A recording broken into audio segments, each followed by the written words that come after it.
Assalamualaikum warahmatullahi wabarakatuh. Dalam perkuliahan kewirausahaan kali ini, kita akan membahas tentang tantangan entrepreneur dalam menghadapi era globalisasi dengan kreativitas dan inovasi. Ada beberapa penyebab seseorang memilih menjadi entrepreneur. Salah satunya karena bosan dengan pekerjaan kantoran yang kurang bebas dan terlalu banyak aturan. Selain itu, menjadi seorang entrepreneur adalah panggilan jiwa. Banyak juga yang sudah mendapatkan pekerjaan mapan di perusahaan besar, tetapi lebih memilih keluar hanya untuk menjadi seorang entrepreneur. Akan tetapi, tidak semua entrepreneur menyadari bahwa pada era globalisasi ini, tantangan yang dihadapi semakin berat. Persaingan bukan lagi antar pedagang lokal, tetapi juga sudah menjadi persaingan global. Alhasil, karena kurangnya persiapan yang matang, sehingga bisnisnya menjadi gulung tikar. Tentu, gulung tikar usaha bukanlah hasil yang diinginkan oleh seorang entrepreneur. Untuk bisa sukses menjadi entrepreneur di era global, seorang entrepreneur harus bisa menghadapi tantangan-tantangan yang ada. Menurut jurnal Entrepreneur, ada 7 tantangan bagi seorang entrepreneur di era global. Yang pertama adalah kehilangan banyak waktu. Banyak yang mengatakan bahwa menjadi seorang entrepreneur memiliki waktu yang bebas, bisa bekerja sesuka hatinya. Memang itu tidak salah, tetapi jika seorang entrepreneur yang baru merintis bisnisnya, pasti akan membutuhkan banyak sekali waktu untuk memikirkan bagaimana bisnisnya bisa berkembang dengan sukses. Berbeda jikalau bisnisnya sudah berjalan, maka tidak perlu kehilangan waktu yang banyak untuk mengurusinya. Cukup menyerahkan kepada salah satu orang kepercayaan saja. Untuk bisnis yang baru dirintis, tentu memerlukan perhatian yang lebih dari pemiliknya, sehingga harus rela kehilangan banyak waktu dibandingkan bekerja sebagai karyawan yang sudah ditentukan waktu bekerjanya.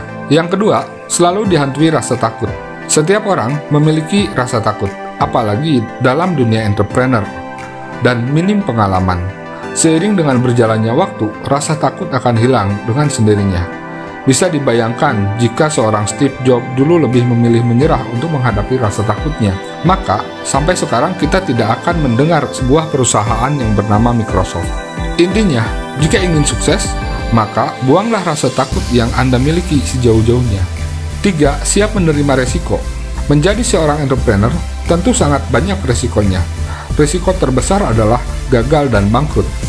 Bisa dibilang risiko ini menjadi makanan sehari-hari bagi entrepreneur, karena dalam dunia entrepreneur tidak bisa ditebak seperti dibohongi klien, uang diambil partner bisnis, barang hilang, dan lain sebagainya.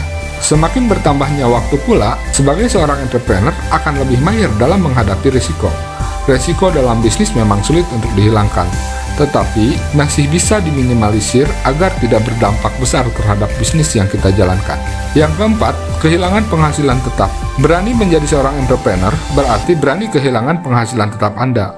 Jika bekerja sebagai karyawan, pasti gaji bulanan yang diterima akan tetap setiap bulannya. Tetapi, jika menjadi seorang entrepreneur, terutama saat masih masa perintisan, kehilangan gaji bulanan adalah hal yang biasa. Tetapi setelah bisnisnya sukses dan berjalan dengan baik, maka gaji yang diperoleh akan jauh lebih besar daripada sebagai seorang karyawan. 5. Mudah merasa jenuh. Jangan dikira jika menjadi seorang entrepreneur akan bisa bersenang-senang dan bahagia setiap harinya. Memang kenyataannya tidak seperti itu. Apalagi jika masih merintis bisnis dan belum mendapatkan keuntungan, maka Anda akan mudah merasa jenuh karena melakukan aktivitas yang sama setiap harinya. Yang keenam, rasa malas. Rasa malas dalam bisnis hanya akan menghasilkan 2 hal, antara bisnis tidak berkembang atau mengalami kebangkrutan. Menjadi seorang entrepreneur yang sukses harus bisa mengalahkan rasa malas yang dimiliki.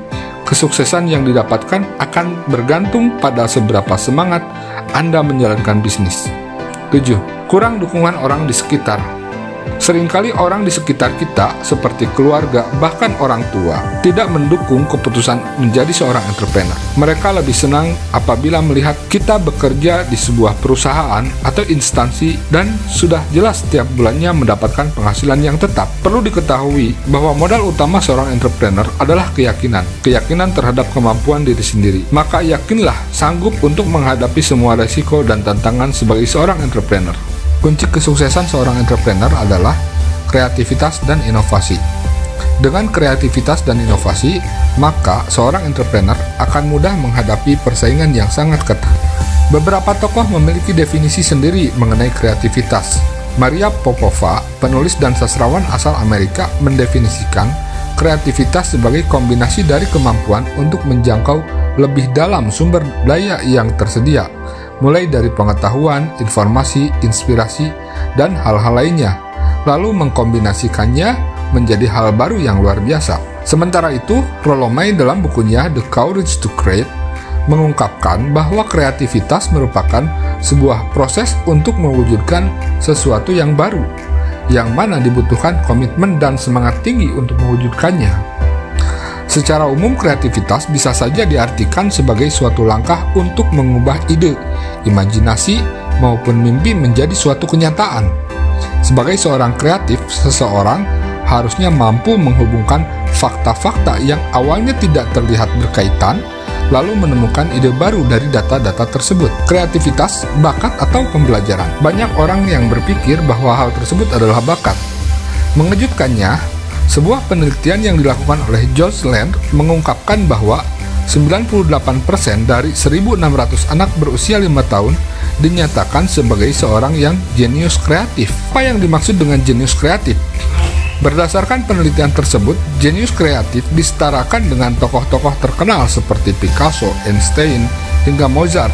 Lalu, kenapa anak-anak yang luar biasa ini justru kehilangan potensinya ketika mereka semakin tua?